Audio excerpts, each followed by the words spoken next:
All right, so the first question I have for you is, what is happening in Israel? Right now, as you know, Israel is besieging, bombarding Gaza. You might have seen the videos on social media. It is disturbing. It is terrible what is happening. The word that is happening, the word that we use for what is happening in Gaza is this word. You're not allowed to say this word on YouTube, but that is the intention. What I will argue, though, is that the truth is far more disturbing than this. What is really happening in Gaza is a ritual sacrifice. And this happens quite often in human history. If you go back and you look at the real history of humanity, this happens quite often. Some of the most famous examples are the Aztecs. We've dug up temples of the Aztecs, and inside the temples are thousands and thousands of human skulls. So before they went to war, they practiced human sacrifice. They would commit mass murder of their enemies in public. So the Aztecs were really famous for this. The Phoenicians, specifically the Carthaginians. We will discuss them later this semester, but the Phoenicians were also famous for a particular type of sacrifice, which is child sacrifice.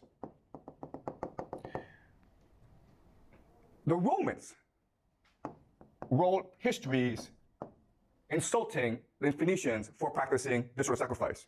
But the Romans themselves practiced human sacrifice. What they would do is that after every major war, they would capture all the major leaders, all their enemies, and they would parade their enemies through the streets of Rome. This is something called a triumph.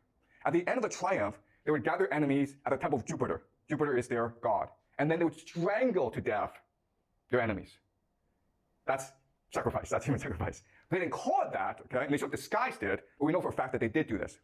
So the question for us is, why is it that this happens? Why do the Aztecs do it? Why do the Phoenicians do it? Why do the Romans do it? And why is it today the Israelis do it in Gaza? And remember, okay, what the Israelis are doing is quite horrific because it is really this sort of sacrifice. Why? Because 47%, almost half of the population of Gaza is under 18 years old. So the majority of people who are getting killed are in fact children. What is most striking or blatant about what's happening in Gaza is that we can all see it for ourselves. And it's almost as though the Israelis want us to see it and want us to hate them. Right? You can see all over the world, popular opinion is turning against Israel. You have these popular protests all around the world protesting what is happening in Palestine. If they really want to do this, right, there are actually much more effective ways of doing this. For example, you could just poison their water. Or you could poison the air so that everyone in Gaza gets a fast cancer, right? We have the technology to do this. So Israel could do it this secretly, and no one would talk about it. And in 20 years' time, 30 years' time, the population of Gaza would all be gone. It would be a very secret, right? Instead, they choose to do this in front of the world. And my argument to you is that this is intentional. They want the world to hate them. Because by doing this, they create the ultimate taboo, right? We find this disgusting and contemptuous, so the entire world will unite against Israel. But guess what? That's what their religion wants.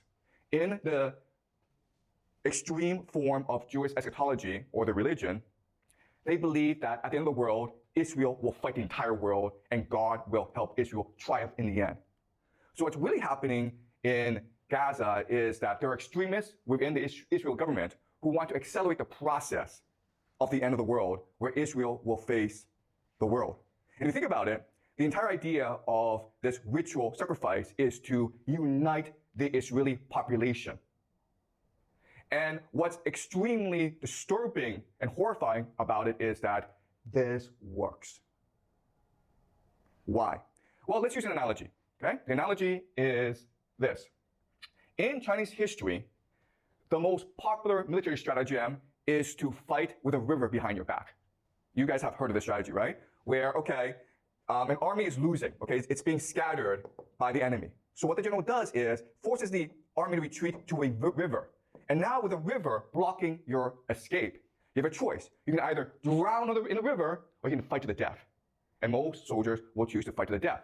And so at this point, the soldiers are unified, they're galvanized, they're energized, and then they find a surge of energy to go and destroy their enemy. Okay, this is the most popular military stratagem in ancient Chinese history, and guess what? It's the same as Israel doing this right now in Gaza. It's the same logic. Yes, you have a question? So what is a river for the Israel? Like Yeah, that's a good question. What's a river right here, right? The river is a taboo, right? What's the worst thing you can do in modern society? Killing children, guys, right? So there's no exit for Israel. You either go all the way or the world comes and destroys you anyway. And in fact, what's really interesting is that if you go online, you will see Israelis go around the world and causing trouble everywhere. They're going to start fights. They shout death to the Arabs on public buses in the Western world. It's intentional. They want to unite themselves by dividing the world, by angering the world. Okay? Does that make sense? All right. So this is all very disturbing.